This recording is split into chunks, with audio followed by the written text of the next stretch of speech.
Masikati akanaka varanda veZimbabwe. Tasvika pa episode 4 the Brett offering solutions. Nhasi tikutaura nezvema Tollgates.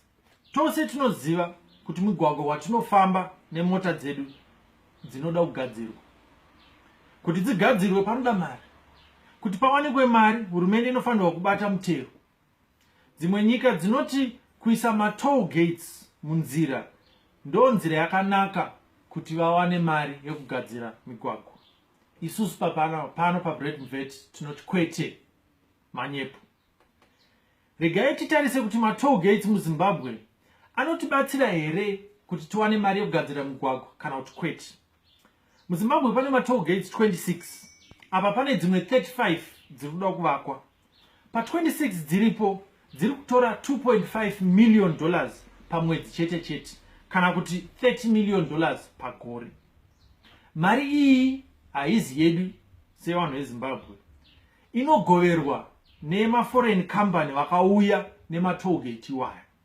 Saka pane kati yavo ye 21% iripo ipapo.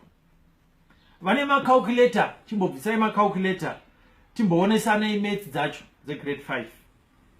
Ma Tollgate acho akavakwa sei? Panoda mari kuti pavakwe, handiti? Ngatiti pakatorwa chikwereti kuti zvivakwe. Pamwedzi vanobhadhara ngatiti $5,000 times 26 ma Tollgates tosvika pa $130,000.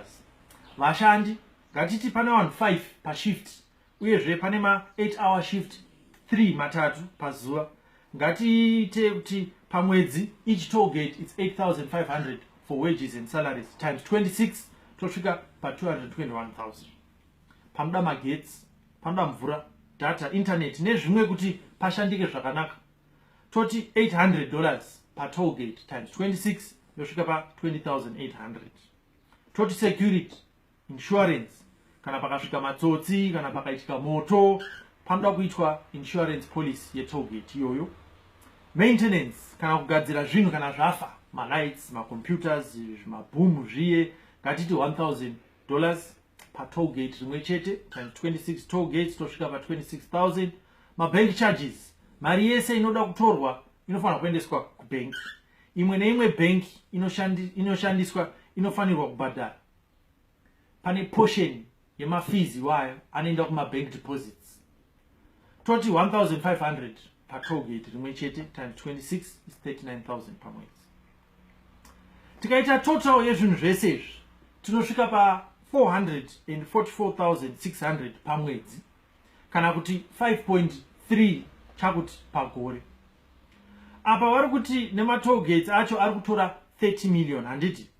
Saka tobvisa 5.3 pa 30 million tosara ne 24.7. Apa ngatisakanganwe kuti pakauya makwerekwere kunyika kwedu, vakauya nema Tollgate iwayo vada kati yavo ye 21%. Saka natapedza kuvabhadhara 21% tosarwa isusu senyika yeZimbabwe ne $19.5 million. Saka kuvaka zvinhu zvese izvozvo, kubhadhara vashandi vese ivavo, kuswera zuva rese muchimisa mota dzevaridzi mudzira, muchinetsa vanhu, muchidzinga matourists, muchiedza kubata vamwe vanenge vachida kuba ma Tollgates iwayo, muchita ma anti-corruption this, muchituma mapurisa, muchita zvese izvozvo kuti nyika yedu iwane $19.5 million gore rese. MuZimbabwe tinoshandisa 1.4 billion liters dzefuel pagore. Hurumende inotora mutero pafuel inosvika 62 cents per liter.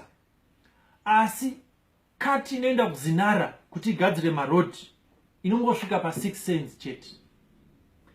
Junta rikadzikisa mutero ne 2 cents chete, igokwidza kati yezinara ne 2 cents idzodzo, tinokwanisa kuwana mari yese yatinowana pama Tollgates ose muZimbabwe.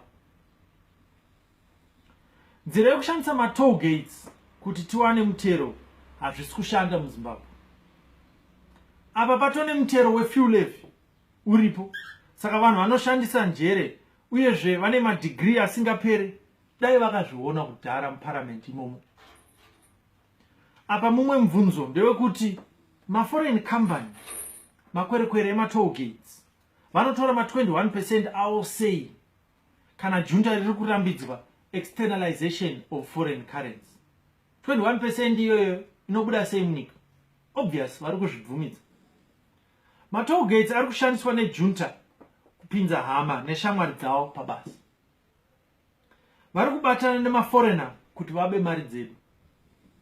Apa ndivo vari kuzhambara kuti indigenization, toda indigenization, sovereignty. Wakamboona indigenization inoitwa nemakambani asiri munyika imomo. Kubhadhara makambani ekunze kwenyika kuti vamise varidzi venyika vari kuzvifambira zvavo murodhi rakavakwa naSmith. Uyezve tisu takabhadhara mutemo wacho wekuvakisa marodhi acho pokutanga. Asi vanofunga kuti tinopenge. Mabato ose eopposition, sei makanyarara panyaya dzema-tollgates? Asi nemiwo muri kuda kuzodya ipapo kana mapinda. Aiwa varandi, ngationesanei zvakanaka. Ma-tollgates ngaadzoke kwaakabva. Hatimadi muZimbabwe. Vaya vari kuuya vachivaka ma-tollgates, zivai kuti nyika iyi yeZimbabwe iyi ikazosununguka ende iri kutosununguka, tichakudzingai. Simple as that. Garai maziva, hatidi matsotsi vanouya nenzira dzakangwarisa kuti vatore mari dzepovho muno. Hapadiwi kudzidza kuona kuti tollgates must fall, handiti? Ndo panoperera nhau dzanhasi dzaBrett Mvet. Kana mafarira zvandataura uyezve muda kuona mamwe mavhidhiyo, mosvikawo paFacebook page yedu kana paYouTube channel panonzi Brett Mvet. Tinotenda.